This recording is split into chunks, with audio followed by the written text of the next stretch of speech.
The transport shuttle's doors hissed open, and I stepped onto new Kepler's landing platform expecting relief. Instead, silence pressed against my ears like a physical weight. The colony stretched before me in perfect geometric rows, prefabricated habitats gleaming under twin suns, but not a single colonist walked the streets. My hands tightened around my daughter Maya's shoulders as she peered out from behind me. "Dad, where is everyone?" Her whisper seemed too loud. I didn't answer because I didn't know.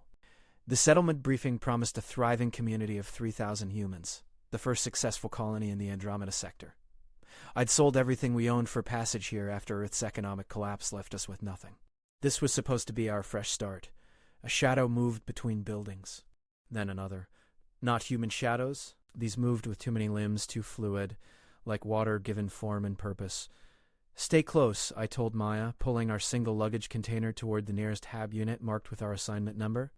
My heart hammered against my ribs. The shuttle had already sealed itself and begun launch prep behind us. No going back now. The door to our unit slid open automatically. Inside, everything gleamed with that sterile newness that should have felt welcoming. Instead, it felt like a trap waiting to spring. I locked the door, checked the windows, found them sealed with some translucent material stronger than glass. "I saw them, too," Maya said quietly. She was 12, old enough to know when adults were lying about danger. "The thing's outside. We'll figure it out tomorrow," I said, but sleep didn't come. I sat by the window watching those shadows move through the settlement with deliberate purpose, like guards on patrol, or wardens watching prisoners. Dawn brought a knock that made my pulse spike. Through the door's viewer, I saw her. Not human, not even close. She stood 7 feet tall, her body a flowing sculpture of midnight blue chitin that caught the light like oil on water. 4 arms, each ending in delicate fingers that seemed too elegant for their strength.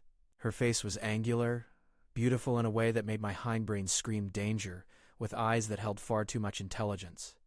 I opened the door because refusing felt more dangerous. Marcus Chen. She spoke perfect English, her voice like crystal chimes. "I am Zixara, voice of Queen Shauna." Not a request. Maya grabbed my hand. "Where's my dad going?" Those alien eyes fixed on my daughter, and every protective instinct I possessed roared to life. But Zixara simply inclined her head. "To orientation. All new arrivals meet the Queen. He's not going anywhere without me," Maya said, and I felt pride war with terror at her courage. Zixara's mandibles clicked softly, a sound I couldn't interpret. "The child may accompany. This is unusual, but perhaps instructive." We walked through empty streets, our footsteps echoing off pristine walls. Other shadows watched from windows, alien forms I couldn't quite make out. The settlement wasn't abandoned. It was occupied by something else entirely. "Where are the other humans?" I asked. "Working. Learning their place in the Queen's domain." Zixara gestured toward a massive structure at the settlement's center, all sweeping curves and organic architecture that seemed to breathe. "You were told this was a human colony." This was partially true. "It is a colony.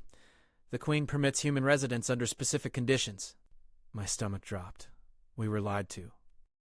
"You were given opportunity." Zixara stopped before enormous doors that opened silently. "The Earth you fled was dying. Here you may live. The Queen is generous to those who understand their position." Walls pulsed with bioluminescence, floor tiles shifted beneath our feet with warm responsiveness, and at the chamber's center sat Queen Shauna. She was magnificent and terrifying, twice Zixara's size, her crown a living lattice of crystalline structures that hummed with power. "The newcomers," the Queen said, her voice resonating in my chest. "Welcome to my world." I bowed instinctively, pulling Maya down with me. This was a predator, apex and absolute. Survival meant acknowledgement of that reality. "You will be assigned work detail," Shauna continued. "Your daughter will enter education programs. You will learn our language, our customs, our laws. In return, you live safely, eat well, exist peacefully." "As slaves," I said before I could stop myself. The room temperature dropped. Zixara went rigid, but Queen Shauna laughed, a sound like breaking glass. "As subjects. There is a difference, Marcus Chen. You fled masters who took everything and gave nothing. I offered protection, purpose, and survival. Choose your words carefully." Maya squeezed my hand 3 times. "Our signal. Trust me." "May I speak, Your Majesty?" she asked, voice small but steady. The Queen's eyes fixed on her. "A child seeks voice? Interesting. Speak. What happened to the people who said no? Silence stretched like pulled wire. Then the queen leaned forward, and I saw something flicker in her expression. Respect. They learned, Shauna said quietly, that I keep my promises, both rewards and consequences. Your daughter is wise to ask, Marcus Chen. You should listen to her. The doors behind us burst open. 2 humans stumbled through, dragged by alien guards, their faces bruised and exhausted, my neighbors from the HAB unit next to ours. They were caught attempting to access the communications array, Zixera reported. Trying to contact Earth authorities. Queen Shauna rose, and the room seemed to shrink around her. This was it, the moment that would define everything. Her eyes swept across me, across Maya, then settled on my neighbors with an intensity that promised judgment. You understand now, she said, and I realized she was speaking to me, not them. Why order must be maintained, why rules exist, why the Queen's word is absolute. I understood something else entirely. I understood that we were trapped, that Earth wouldn't save us even if the message got through, and that the only path forward required choosing between dignity and survival. Maya's hand tightened in mine as the Queen waited for someone to break the silence, and I realized my daughter had seen the truth faster than I had. This wasn't just about what I would do. It was about what I would allow my daughter to become in a world where humanity no longer held dominance, where queens ruled and humans served, where the wrong choice meant more than just my own destruction. The Queen's eyes never left my face, watching, measuring, waiting to see what kind of man I truly was. My neighbors' names were David and Sarah Volkov. I'd met them briefly during shuttleboarding, exchanged pleasantries about new beginnings. Now Sarah's lip was split, and David couldn't put weight on his left leg. They looked at me with desperate hope, as if I could somehow fix this. They violated protocol, Queen Shaina said, descending from her throne with movements that flowed like water. Attempted to spread lies about this colony. About my generosity. She circled the Volkovs slowly, predator assessing prey. Tell Marcus Chen what punishment such betrayal earns. Re-education. 2 weeks in the discipline chambers. They starve you, Sarah whispered. Make you watch videos about the Queen's greatness until you believe it. Until you forget you were ever free. Zixara struck Sarah across the face, casual and controlled. You will not speak lies in the Queen's presence. Maya flinched against me, and I felt rage build in my chest, like pressure behind a dam. But I forced it down, forced myself to think. The Volkovs had already lost. Nothing I did would change their fate. The question was whether I'd join them in punishment or find another way. Your Majesty, I said carefully, my daughter and I are grateful for your hospitality. We have no desire to cause problems. The Queen's mandibles clicked, that same unreadable sound Zixara had made. Wise words. But words are air until proven by action. She gestured, and guards seized the Volkovs, dragging them toward a side exit. Sarah's screams echoed off the walls until distance swallowed them. Maya's whole body shook. I knelt beside her, trying to shield her from the horror, but the Queen moved closer. The child is disturbed, Shauna observed. This is natural. Humans are soft, easily traumatized. One elegant hand reached toward Maya's face. But they learn. They adapt, or they break. Don't touch her, I said, positioning myself between them. The temperature plummeted again. Guards moved forward. Weapons I didn't understand suddenly visible and aimed at my chest. Zixera's 4 hands formed signs I recognized as preparation for violence. But Queen Shauna raised one hand, halting everything. Protective instinct. Admirable in a father. She studied me with those 2 intelligent eyes, but foolish when directed at the wrong target. I mean your daughter no harm, Marcus Chen. I simply wish to understand her. Why? Maya asked, stepping around me despite my attempt to hold her back. Why do you care what a human child thinks? The Queen actually smiled, revealing rows of crystalline teeth. Because children see truth more clearly than adults. Your father looks at me and sees a tyrant. What do you see, little one? Maya took a breath, and I felt my heart stop. Whatever she said next would determine our fate. I see someone who's scared, Maya said quietly. Someone who rules through fear because she's afraid herself. I grabbed Maya's shoulder, apologies already forming, but the Queen raised her hand again. Explain, Shauna commanded, and something in her voice had changed. The edge of threat remained, but curiosity had crept in. You have all the power, Maya continued, and I wanted to clap my hand over her mouth, but couldn't move. You have weapons and guards and this whole planet.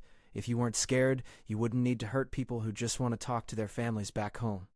"They wanted to spread rebellion," Zixara hissed. "They wanted to tell people they were okay," Maya countered. "That's what my dad would want to do. Tell his brother on Earth that we arrived safely." "That's not rebellion. That's just being human." Queen Shauna moved so fast I barely saw it, crossing the distance between us in a heartbeat, looming over Maya with all her terrible majesty. I threw myself forward, but guards caught me, held me immobile as that massive alien face descended toward my daughter. "You dare suggest the Queen acts from weakness?" Shauna's voice was ice and razors. "No," Maya said, and tears streamed down her face, but her voice stayed steady. "I think you act from loneliness. You have a whole planet of people who are terrified of you. But nobody actually knows you. Nobody talks to you like a person. They just bow and obey and hate you quietly." The silence stretched for an eternity. Then Queen Shauna did something I never expected. She laughed. Not the cruel, glass-breaking sound from before, but something genuine, surprised, almost warm. "Release the father," she commanded. The guards dropped me instantly. The child speaks truth like a blade, sharp and unexpected. She touched Maya's cheek gently, one elegant finger tracing the tear tracks. "What is your name, little truth speaker?" "Maya Chen. I'm 12. I am 417 cycles old. I have ruled this world for 300 cycles. In all that time, no one has called me lonely to my face." The queen straightened, looking at me. "Your daughter has more courage than most of my warriors." "She has more courage than me," I admitted, my legs still shaking. "Then we shall test something." Queen Shauna returned to her throne, settled onto it with regal grace. "The Volkovs will receive standard re-education, but you, Marcus Chen, and your daughter Maya will receive a different assignment." Zixara stepped forward. "Your Majesty, this is highly irregular. That is why I do it." The Queen's eyes never left us. "You will work in the palace. Your daughter will attend the Royal Academy with the children of my court. You will eat at the communal tables with my staff. And once per week, you will dine with me personally. Because your child suggested I am lonely. Perhaps she is correct. Perhaps I have forgotten what it means to know my subjects rather than simply rule them." The Queen's expression hardened. "But understand this completely. Any betrayal, any hint of rebellion, any attempt to abuse this privilege, and you will face consequences that make the Volkov's punishment look merciful." "My generosity has limits." "We understand," I said quickly. "Do you?" Shauna leaned forward. "You understand that I am offering you opportunity, not freedom? That you remain subjects, not equals? That one wrong step, one careless word, one moment of foolish human pride, and I will destroy you? We understand that you're giving us a chance. That's more than we expected." "Thank you, Your Majesty." The Queen studied her for a long moment. "You are either very wise or very fortunate, Maya Chen. Time will reveal which. Zixara, escort them to palace quarters. Begin integration protocols tomorrow." We were dismissed, led through corridors of living architecture that pulsed with alien beauty. Zixara remained silent until we reached our new accommodations, rooms 3 times larger than the Hab unit, furnished with strange elegance. "The Queen has never done this," Zixara said finally. "Never elevated humans so quickly, never expressed interest in personal contact." "Is that good or bad?" I asked. I do not know. The Queen is ancient and wise, but she is also capable of sudden cruelty when disappointed. Your daughter's gambit was either brilliant or catastrophic. We will discover which together." After Zixara left, I pulled Maya into a fierce hug. "Don't ever scare me like that again. Dad, someone had to do something. The Volkovs are suffering right now because they wanted to send a message home. That's insane." "It's survival," I said. "The Queen makes the rules here. Then maybe the rules need to change." I grabbed her shoulders, looked into her eyes. "Listen to me. We are not heroes. We are not revolutionaries. We are 2 people trying to survive in a world that doesn't belong to us anymore. Promise me you won't try to change anything. Promise me you'll stay safe." Maya looked away. "I promise to try, Dad. That's the best I can do." That night, I lay awake thinking about Earth, about the desperation that had driven us here, about the trap we'd walked into. Outside our window, New Kepler's twin moons painted shadows across alien architecture. Somewhere in this palace, a 400-year-old queen sat alone, wondering perhaps if a human child had truly seen through her careful defenses. And somewhere in disciplined chambers, the Volkovs suffered for wanting nothing more than to tell their loved ones they'd survived. I understood then what Maya had really done. She hadn't defied the queen. She'd offered her something more valuable than obedience. She'd offered her recognition as something other than a tyrant. Whether that would save us or doom us remained to be seen. Morning arrived with Zixara at our door, carrying clothing unlike anything I'd seen. The fabric shifted colors subtly, adapting to light and temperature, bearing the queen's seal in silver thread. Palace staff uniform, she explained. You begin work today. The child begins academy tomorrow. Maya touched the material with wonder. It's alive. Biosynthetic. Standard for all who serve in proximity to the queen. Zizera's 4 hands moved in complex gestures I was starting to recognize as their version of body language. Come. I will show you the palace protocols. They are strict. Violation means punishment. We followed her through corridors that seemed to breathe, walls pulsing with gentle bioluminescence. Other beings moved through the halls, dozens of species I couldn't name, all wearing similar adaptive clothing. Some glanced at us with curiosity, others with contempt, a few with something like pity. The palace houses 400 staff, Zixara explained. 53 species represented. Humans are the most recent addition, therefore the lowest status. How do we raise our status? Maya asked. You don't. You serve. You earn the queen's favor through competence and loyalty. Nothing else matters. She led us to what she called the Learning Center, a vast chamber filled with holographic displays showing alien text, cultural practices, proper protocols. My assignment was data processing, reviewing colony resource allocations. Maya would study with other young beings tomorrow, learning the languages and customs of the queen's domain. This is Kethril, Zixara introduced me, to a being that looked like ambulatory crystal, refracting light into rainbow patterns. He manages resource distribution. You will assist him. Kethril's voice resonated from within his crystalline structure. Human. Can you process mathematical data? I was an economic analyst on Earth. Possibly. He gestured to a workstation, displays flickering to life. Import logs from Sector 7. Cross-reference with production quotas, flag discrepancies. Do not make errors. I worked in silence, Maya seated nearby with her own learning terminal, absorbing languages at a pace that amazed me. Hours passed. The data told stories of a thriving colony, resources flowing efficiently, production exceeding projections. Everything perfect. Too perfect. I flagged 3 discrepancies, minor inconsistencies in agricultural output reports. Kethril examined them, his crystalline form shifting through rapid color changes. You found these in 4 hours. It took our previous analysts 3 weeks. He studied me with faceted eyes. Either you are competent or you are sabotaging records. Which is it? I'm just doing the job you asked. We shall see. Kethril's form chimed softly. Continue. Find more discrepancies. Report them all. By day's end, I'd flagged 17 inconsistencies, all minor, all potentially innocent errors. But they formed a pattern. Someone was skimming resources, small amounts across multiple sectors, carefully hidden. Zixara collected us as the palace lights dimmed to evening mode. How was your first day? Educational, I said carefully. The human found anomalies we missed, Kethril reported. He should present findings to the queen directly. That's not necessary. The queen values efficiency. She will want to know. Zixara's mandibles clicked.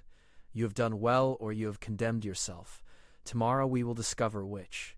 That night, Maya and I ate in the communal dining hall, surrounded by dozens of species sharing meals. The food was strange but edible, proteins and starches I couldn't identify. Conversation flowed around us in languages I didn't understand, but the social dynamics were universal. Hierarchies, alliances, careful political maneuvering. An alien approached our table, serpentine with iridescent scales and too many eyes. You are the humans the queen elevated, the ones who spoke truth to power. We just talked to her, Maya said. No, one just talks to Queen Shauna. She permits communication or she destroys those who presume. The being's scales rippled through color shifts I couldn't interpret. I am Siltha. I have served here for 40 cycles. Advice, trust no one, question nothing, survive everything. That's how you've lived for 40 years? I asked. That is how I have lived it all. Siltha slithered away, leaving us with the weight of that statement. Maya pushed food around her plate. Dad, those discrepancies you found, someone's stealing, aren't they? Or their mistakes. You don't believe that? And tomorrow I'd have to report findings that might implicate someone in theft, which meant making enemies before I even understood the political landscape. Whatever happens tomorrow, I told Maya, remember what I said. We're not heroes. We're survivors. What if surviving isn't enough? She asked quietly.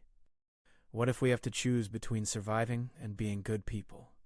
I'd fled Earth's collapse, abandoning friends and extended family because I couldn't save them. I'd chosen Maya's survival over everyone else.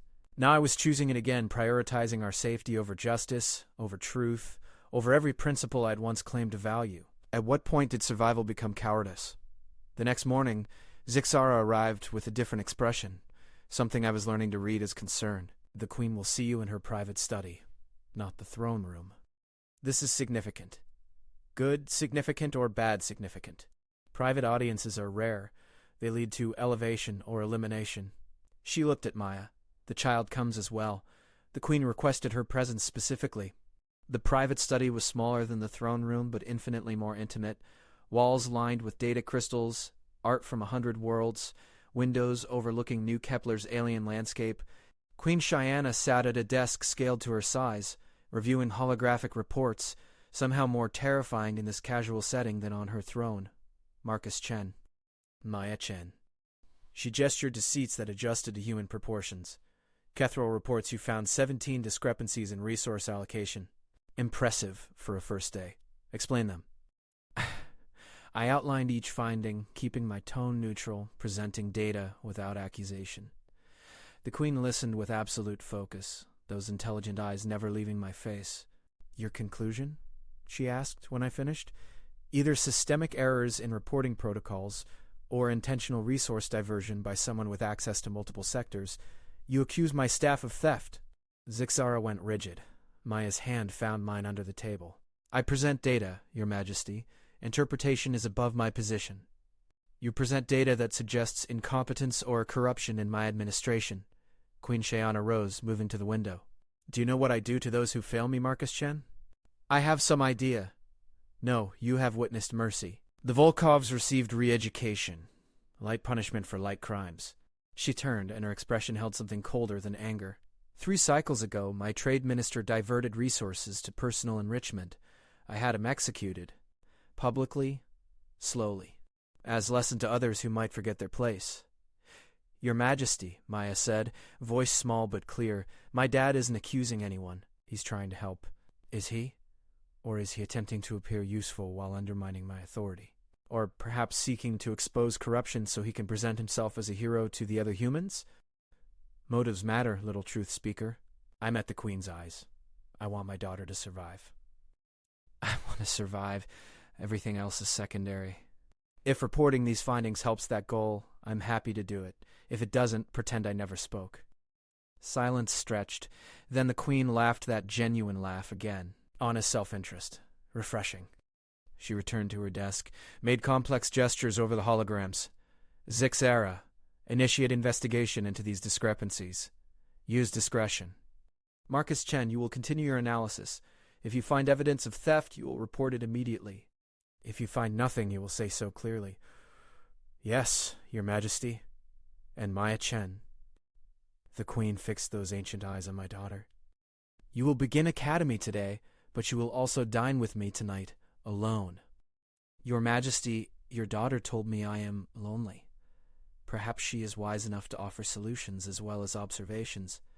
The Queen's mandibles clicked softly. You object to this? It was a test. Object and seemed distrustful, questioning the Queen's honor. Agree and risk Maya's safety. Maya squeezed my hand 3 times. Trust me. I trust Your Majesty's judgment. I forced out. Lies. You trust nothing, but you choose wisely. The Queen gestured dismissal. Go. Work. We will test your competence and your daughter's courage in equal measure. Outside the study, Zixara pulled me aside. The Queen has never requested private dining with a child. This is unprecedented. Is Maya in danger? We are all in danger, always, in proximity to power. But I do not believe the Queen intends harm. I believe she is curious. Zixara's four hands formed shapes of confusion. Your daughter sees things others miss. This makes her valuable or dangerous. Perhaps both. I spent the day analyzing records with renewed focus, finding 3 more discrepancies, each one small, each one careful. Whoever was stealing understood the system perfectly, knew exactly how much could disappear without triggering obvious alarms. Maya attended academy, returned with stories of learning 3 languages through immersion protocols, of making tentative friendships with beings whose biology defied explanation. She seemed excited, engaged, almost happy. Dad, this place is amazing. They have technology that makes Earth look primitive, teaching methods that actually work. Kids from species I never imagined actually exist. And tonight you're having dinner with the alien queen who could kill you with one hand. Yeah, she grinned, nervous about that part. Zixara collected her at evening time, and I watched my daughter walk away with an alien escort toward an uncertain encounter with absolute power. I waited in our quarters, unable to work, unable to think of anything but the hundreds of ways this could go wrong. Hours crawled past. Finally, the door opened. Maya stood there, eyes wide, cheeks flushed with excitement. Dad, you won't believe what happened. Maya collapsed onto the couch, words spilling out in a rush. She's not what we thought. I mean, she's still terrifying and definitely in charge, but she's also just incredibly sad. Start from the beginning, I said, heart still racing from hours of worry. Zixara took me to this private dining room, way smaller than anything we'd seen. Just a table, 2 chairs scaled to different sizes, windows showing the city below. The queen was already there, wearing simpler clothing, no crown. She looked almost normal. Maya paused. Well, normal for a 7-foot-tall alien monarch. What did you talk about? At first, nothing. We just ate. The food was amazing, Dad. Things I can't even describe. Then she asked me about Earth, what I remembered, what I missed. I told her about your brother, Uncle James, about our old apartment, about school. She just listened. I waited, letting Maya tell it her way. Then she told me about her world, the original one, not New Kepler. It was destroyed, Dad, 300 cycles ago. War with another species. They used weapons that literally cracked the planet apart. The Queen escaped with a few 100,000 of her people on colony ships. They've been wandering ever since, finding worlds, building colonies, surviving.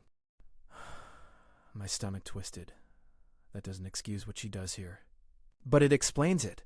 She's been responsible for her entire species' survival for 3 centuries. Every decision, every harsh rule, every punishment, it all comes from that.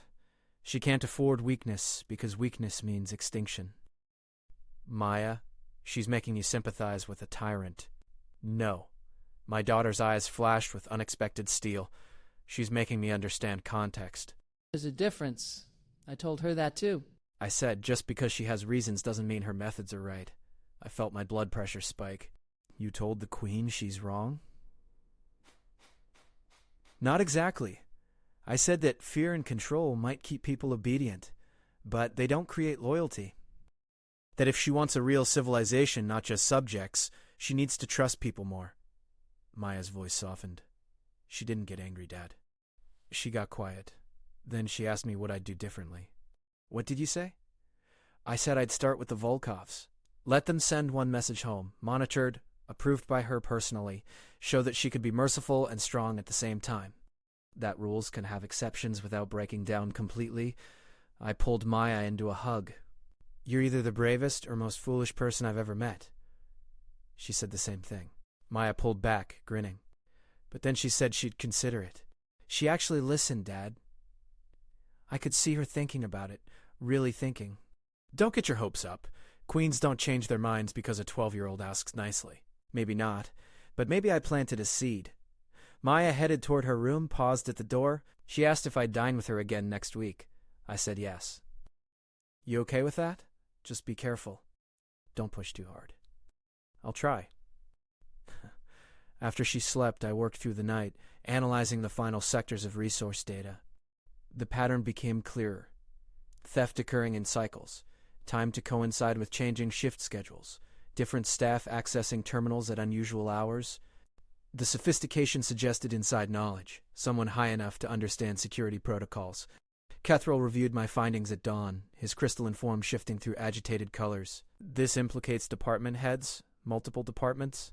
If you are wrong, you have created political chaos. If you are right, you have exposed a conspiracy. I'm just following the data. There is no just anything in the Queen's court. Everything is politics. Everything is power. He assembled my analysis into a formal report. Zyxara will present this to the Queen. You will be summoned. Bring evidence. Bring certainty. Bring courage. The summons came within an hour. Throne room this time. Formal audience. The Queen surrounded by her full court. Department heads I now suspected of theft standing in positions of honor. Guards everywhere. Weapons visible. The air thick with tension. Marcus Chen. Queen Shauna's voice carried absolute authority. You have made serious accusations. Present your evidence. I walked forward, very aware of hundreds of eyes on me, many hostile. The holographic display activated at my gesture, showing the data flows, the patterns, the systematic theft occurring across 4 departments over 3 cycles. Someone with high-level access has been diverting resources, I explained, keeping my voice steady. Small amounts, carefully hidden, totaling approximately 3% of colony production. At current rates, this represents significant loss over time. This human knows nothing of our systems. He sees conspiracy where there are mere rounding errors, normal variances in production cycles.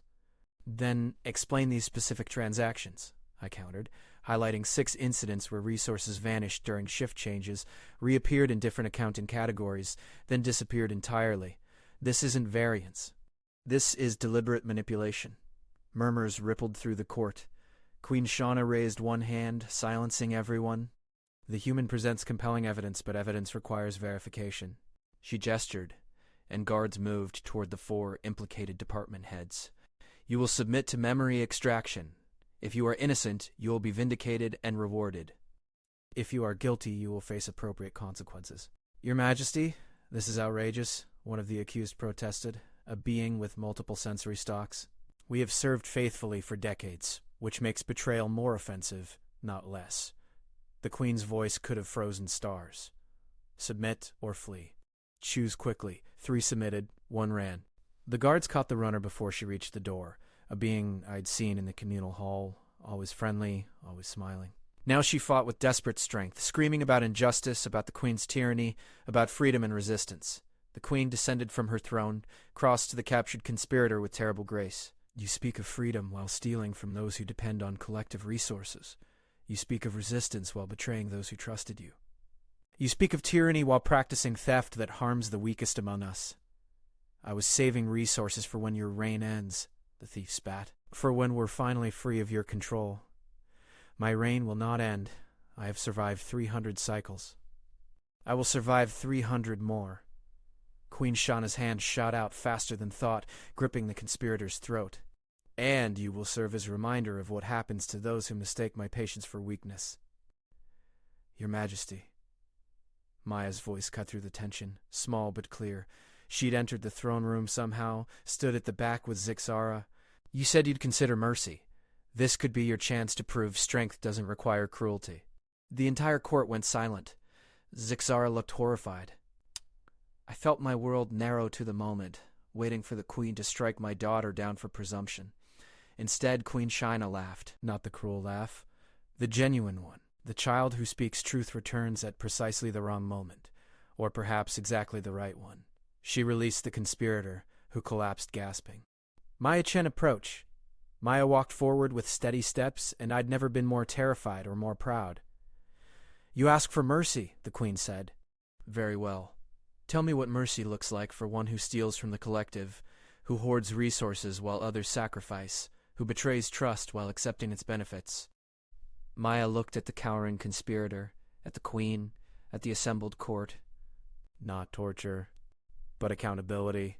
Make her work to replace what she took. Public service, visible restitution. Let everyone see that punishment can rebuild rather than just destroy. And if she refuses?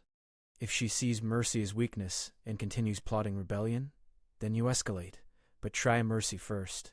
Show your people you're capable of it, that you choose strength when necessary, not because it's the only tool you have. The Queen studied Maya for a long moment, then turned to the thief. You have heard the child's proposal. You will work in resource reclamation for 10 cycles. Everything you produce beyond basic output will repay your theft. You will wear markers of your crime. You will face those you wronged daily. Accept these terms or face execution. Choose. I accept. Then be grateful a human child has more wisdom than you possessed in your decades of service. Queen Shiana returned to her throne. The other 3 will face memory extraction. If innocent, they will be compensated for the indignity. If guilty, they will join this one in restitution. She gestured dismissal for the accused, then fixed her attention on me. Marcus Chen. Your analysis exposed corruption. Your competence has value. You will be promoted to Senior Resource Analyst with corresponding status increase. Do you accept? Some with jealousy, some with respect. Many with calculation, already planning how to use me or destroy me. I accept, Your Majesty. Thank you. Do not thank me. Prove worthy of elevation through continued service. Fail me and discover that mercy has limits. Her gaze shifted to Maya. You little truth speaker, you have twice now influenced my judgment. This makes you powerful and vulnerable in equal measure. Do you understand? I think so, Your Majesty. I am allowing your influence because you speak without agenda, without guile, without the calculated politics that poison every other voice in this court. Maintain that purity or lose my favor. The consequences of losing my favor are terminal. I'll try to stay honest, Maya said. Try harder than that. Your father's life depends on it as much as your own. We were dismissed. The court dispersed, beings clustering in groups, conversations already spreading the morning's events through the palace. Zixara escorted us back to our quarters, her forehands moving in agitated patterns. What the child did was incredibly dangerous, she said, interrupting royal judgment, suggesting mercy publicly, implying the queen's methods need correction. I know, Maya said quietly. But someone had to say it. Why must it always be you? I asked, exhausted and terrified and somehow exhilarated all at once.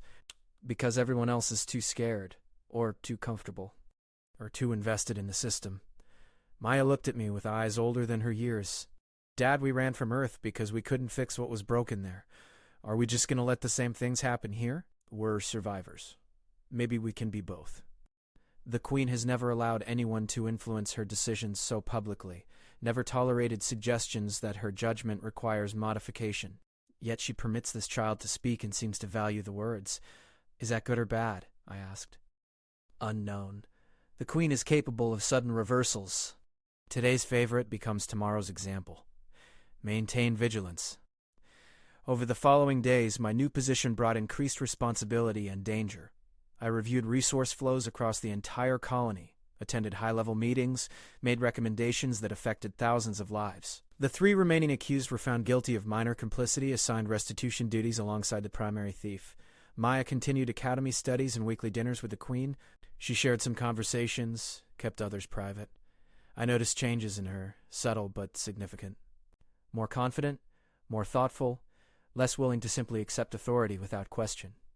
She told me about the war that destroyed her world, Maya said one evening. The specific details. It wasn't clean or noble.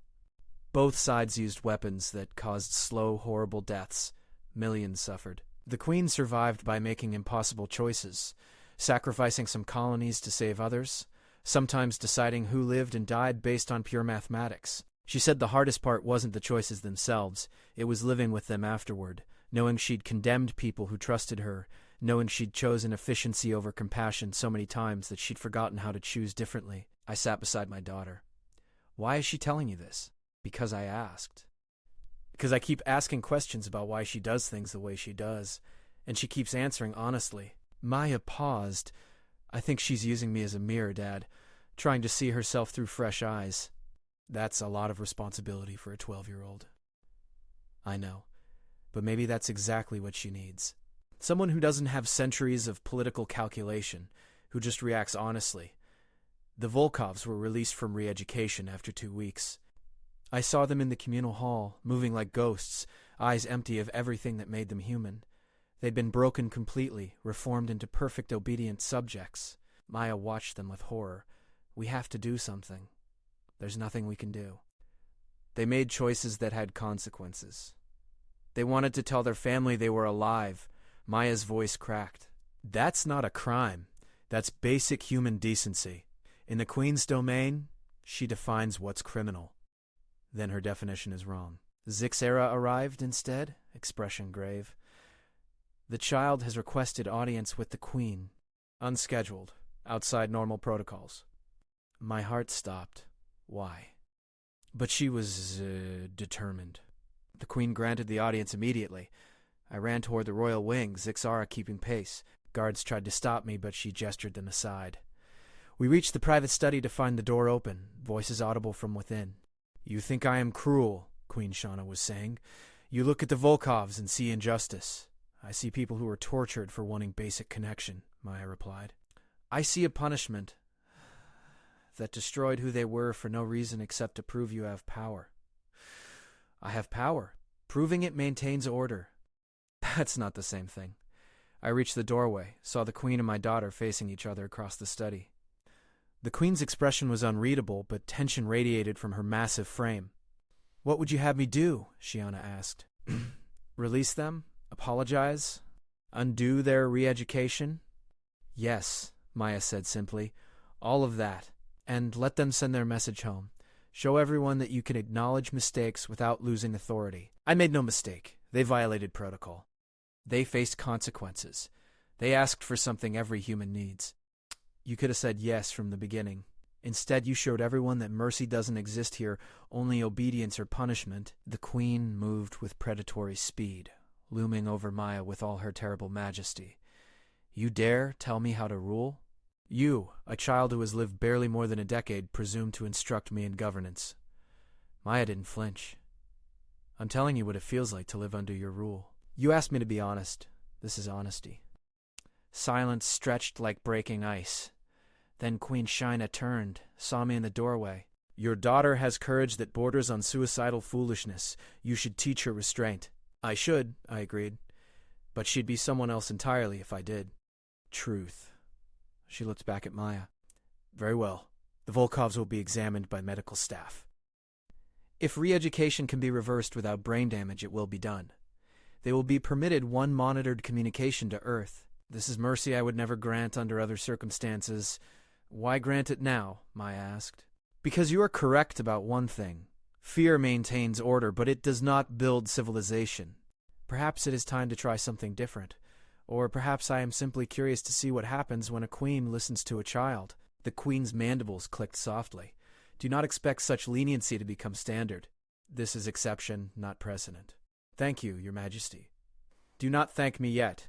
If this experiment fails, if mercy breeds rebellion, the consequences will affect everyone, including you and your father. Walking back to quarters, Zixera's forehands moved in patterns I'd learned meant extreme confusion. The Queen changes centuries of precedent because a human child asks her to. This is unprecedented. This is dangerous. This is act, she paused. This may be extraordinary. Time will tell which. That night, lying in bed, Maya whispered, Did I do the right thing, Dad? I don't know.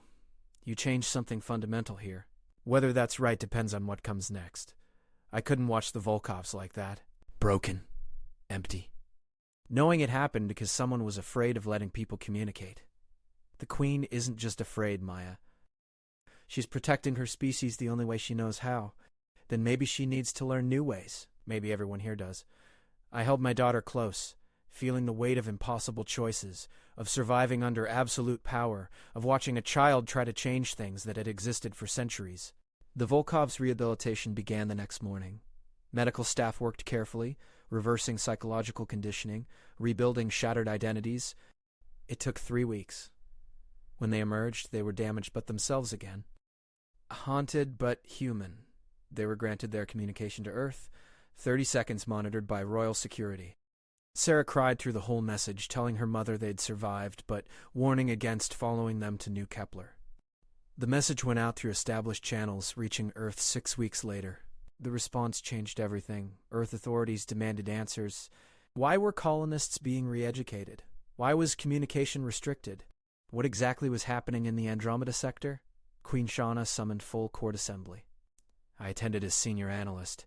Maya was brought as well, standing beside the throne at the Queen's explicit request. Earth questions our methods. the Queen announced. They demand accountability for actions they do not understand and circumstances they have never faced. How should I respond? Silence. No one wanted to speak first. Maya raised her hand like she was in class. The Queen's mandibles clicked with what might have been amusement. The child who started this situation may speak. Tell them the truth.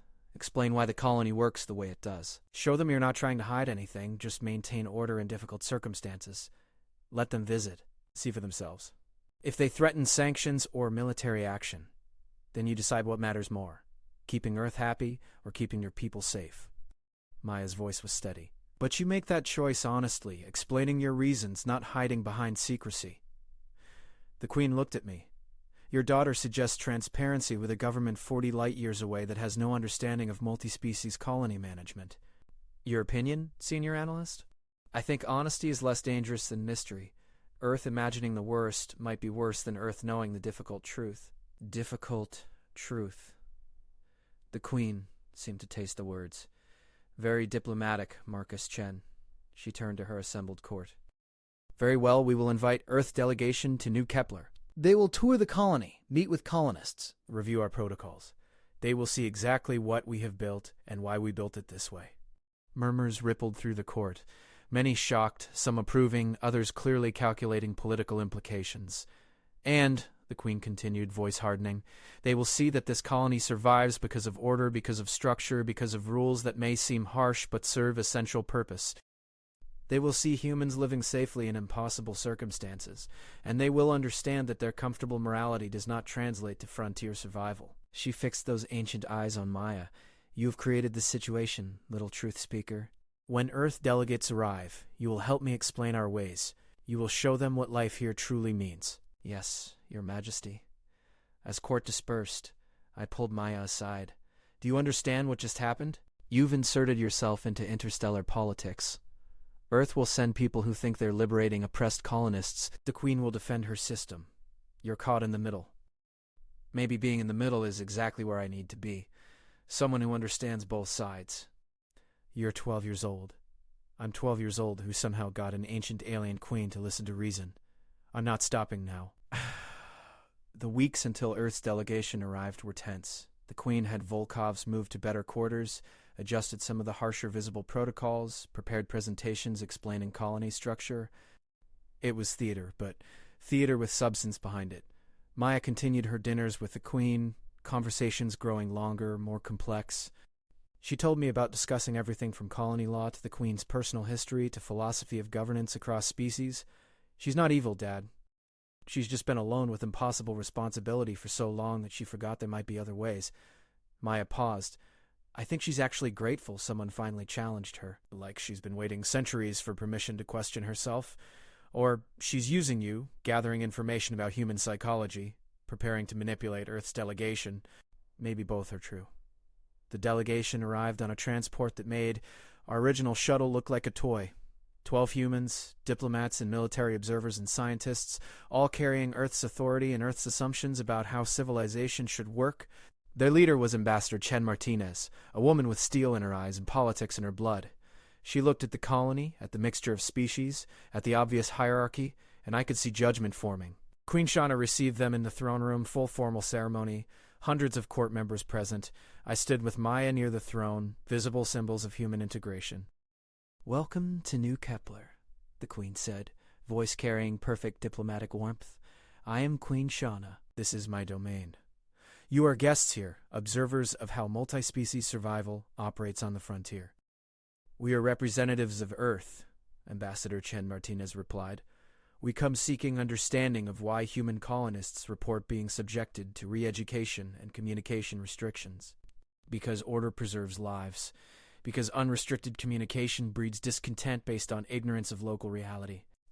Because I will not allow my colony to descend into chaos that kills everyone. The Queen's tone remained pleasant, but steel underlay every word. You will tour facilities. Interview colonists. Review our records. Ask any questions you wish. And you will understand that your comfortable Earth morality does not apply to worlds where survival requires sacrifice. The delegation spent 3 days examining everything. They interviewed colonists, including the Volkovs. They reviewed resource distribution, medical facilities, educational systems.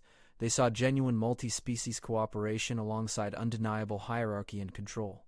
And they interviewed Maya. Ambassador Chen Martinez sat across from my daughter in a private meeting room, recorders active, expression carefully neutral. You're 12 years old, living under an alien monarchy, reportedly dining regularly with the Queen herself. Are you here voluntarily, Maya? I mean, Dad chose to come here, but I'm here voluntarily. I could probably leave if I wanted. The Queen would let me?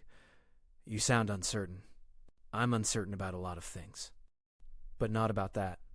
Maya met the ambassador's eyes. The Queen isn't keeping me prisoner. She's listening to me.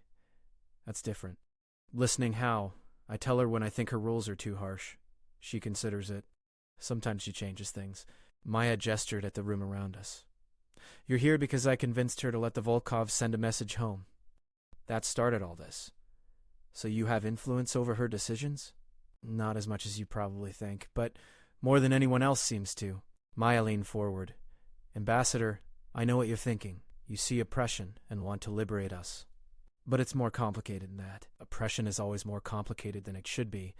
That doesn't make it acceptable. Queen Shauna has kept her species alive for 300 years through impossible situations. She's building a colony that actually works, where dozens of species cooperate.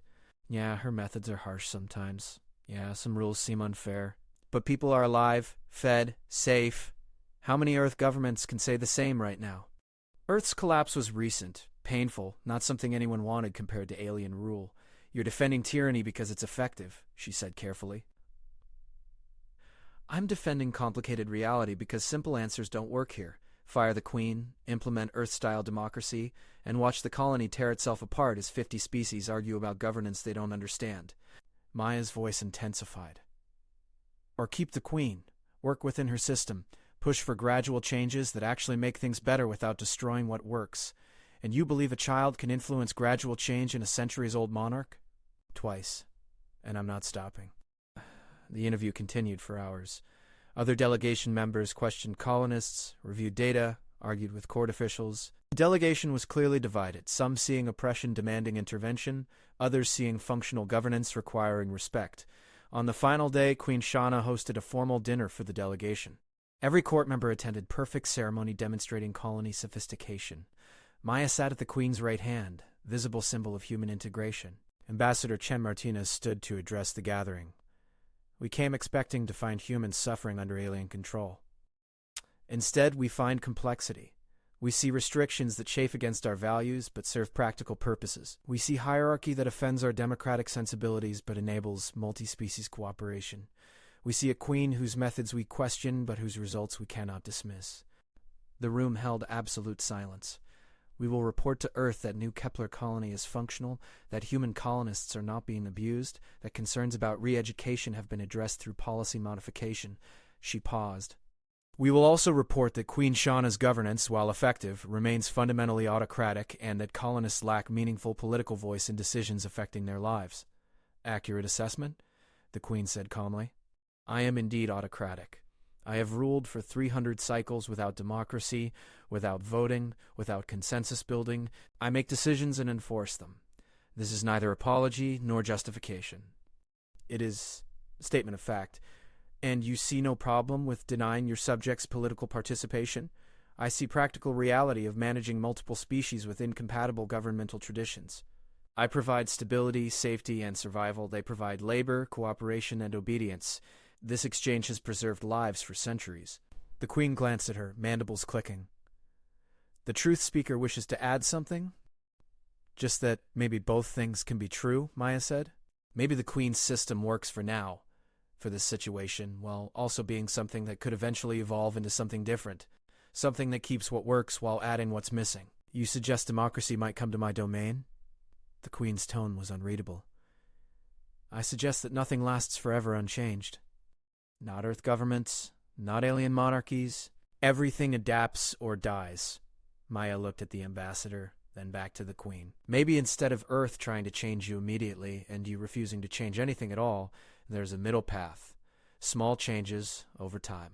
Experiments and limited participation. Testing whether your subjects can handle more voice without destroying order.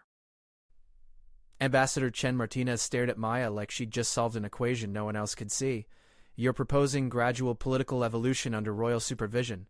Under royal supervision, I'm proposing that the Queen try trusting her people a little more in controlled ways and see what happens. If it works, do more. If it fails, pull back. But try something instead of just staying rigid forever. The Queen rose, and everyone went silent. She moved to stand behind Maya, one elegant hand resting on my daughter's shoulder. 3 months ago, this child arrived knowing nothing of my domain. Today she proposes governmental reform in front of Earth's delegation and my entire court. The Queen's laugh was that genuine sound I'd heard so rarely. She has more courage than any warrior, more wisdom than most advisors, and more faith and possibility than I have felt in centuries. Your Majesty, Zixara began. Voice, I will speak. The Queen's hand tightened slightly on Maya's shoulder. The child suggests evolution. Very well. I propose experiment. I will establish advisory council. 20 members, half appointed by me, half elected by colony population. No actual authority. Pure advisory, they will suggest. I will consider. Perhaps listen. Perhaps ignore. We will see if subjects can provide useful input or merely destructive noise. The court erupted in shocked murmurs. The Earth delegation looked equally stunned. This is extraordinary, Ambassador Chen Martinez said, a genuine step toward representation. One that may fail spectacularly, but the truth speaker is correct that nothing survives unchanged forever. Perhaps it is time to test whether my people have learned enough to contribute usefully to their own governance. You have created this, little one. You will help manage it. Your father as well. You will coordinate the first election. You will help establish advisory council procedures. And if this experiment destroys my carefully maintained order, you will face consequences alongside everyone else. I understand, Your Majesty. I wonder if you truly do. The dinner continued with barely controlled chaos, everyone suddenly talking politics, proposing themselves for council positions, arguing about representation ratios. I watched history pivot on my daughter's stubborn insistence that things could be better. Later in our quarters, Maya finally showed fear. Dad, what did I just do? What if the council turns into disaster? What if people use it to organize rebellion? What if I just destroyed the only stable government in the sector? I held her close. Or what if you started something extraordinary? What if you gave an ancient queen permission to evolve? What if you showed that cooperation between species and systems is possible? That's a lot of what-ifs. It's all uncertainty until it's history. The following months transformed the colony. Elections held with careful ceremony, every adult given voice in choosing half the council. Campaign speeches from beings I'd never heard express political opinions. Arguments about representation, about fairness, about what advisory actually meant. Maya worked alongside Zixara and me to establish procedures, define council scope, set meeting schedules. The Queen observed everything with those ancient eyes, judging, measuring, occasionally intervening when things threatened to spiral into chaos. The first council meeting was tense. 20 beings from 14 species, half chosen by the Queen for competence, half elected by popular vote. They met in a chamber specifically constructed for this purpose, with the Queen presiding from an elevated platform. You are here to advise, she told them, not to rule, not to demand, not to presume authority you do not possess.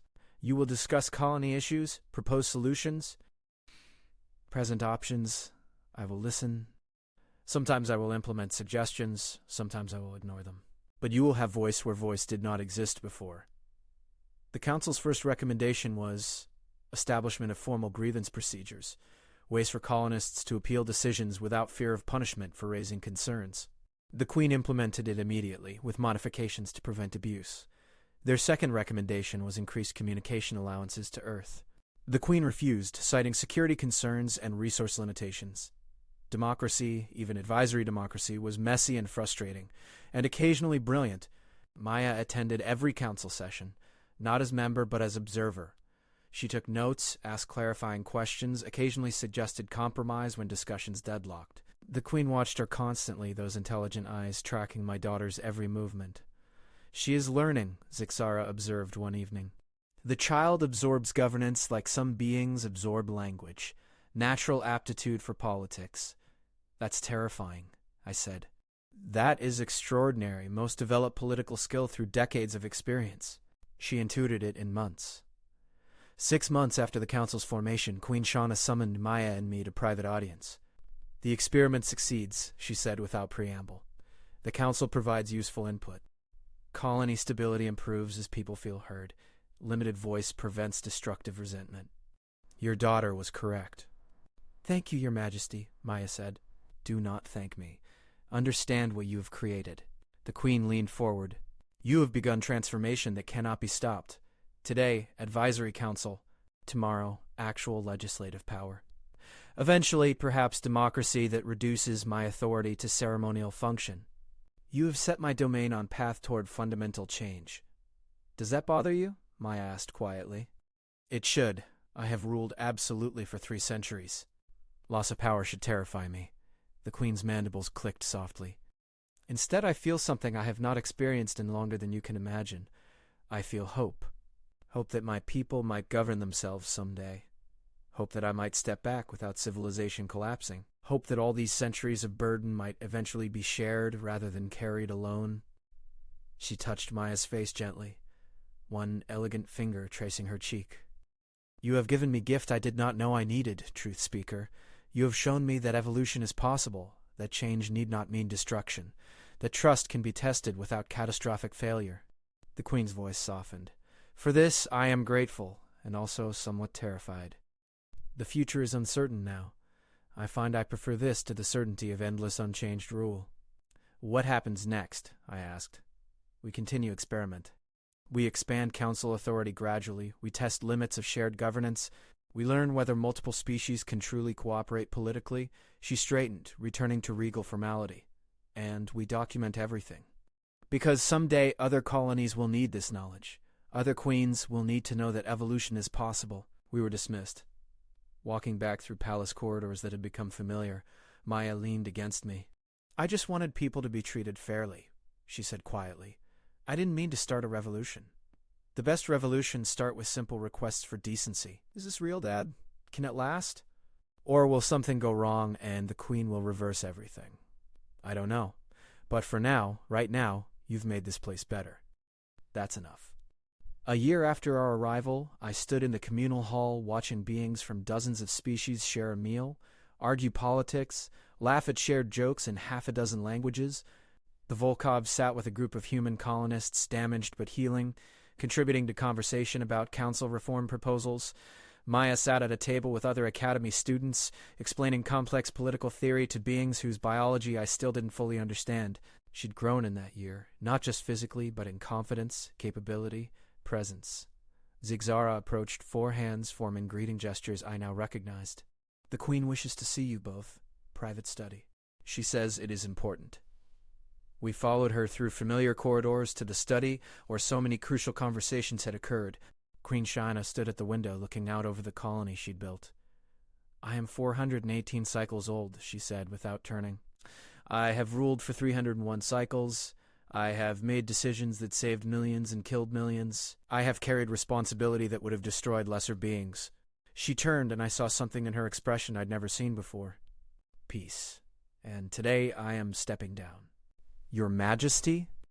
"Not complete abdication. I will remain Queen ceremonially. But governing authority will transfer to expanded council given actual legislative power, transformed into true parliamentary body."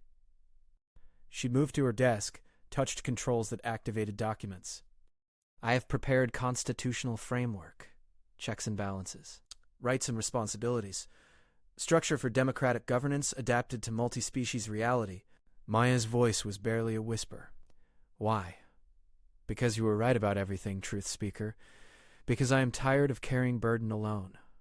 Because my people have proven they can govern wisely when given voice. Because it is time." The Queen looked at me. "Your daughter came to my world speaking simple truth about loneliness. She saw that absolute power had isolated me from everyone I ruled.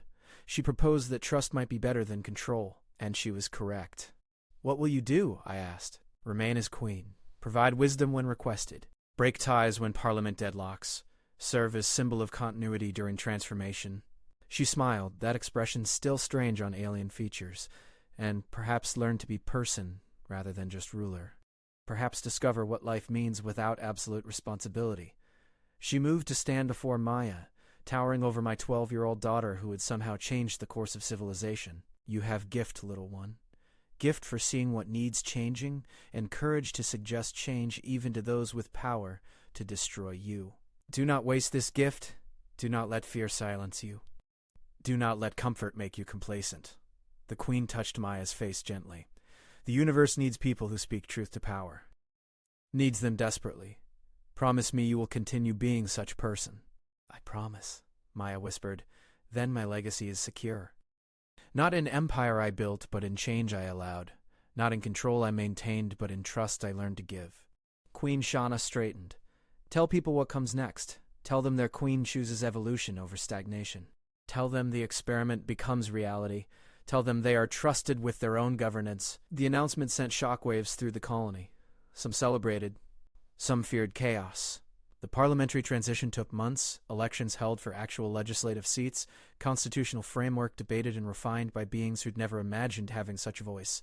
Earth's delegation returned to witness the transformation, Ambassador Chen Martinez standing in the gallery as New Kepler's first democratic parliament convened.